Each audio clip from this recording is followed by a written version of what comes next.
లెక్కలు చేస్తేనే జోరు ఘాటుగా ఉండాలే రా బతుకు తీరు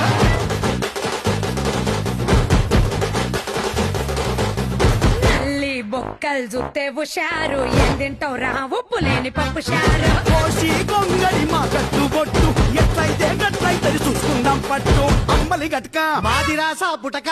పూట పూట మాకే దసరా బ్యాంక్ దుందాం దోస్తాన్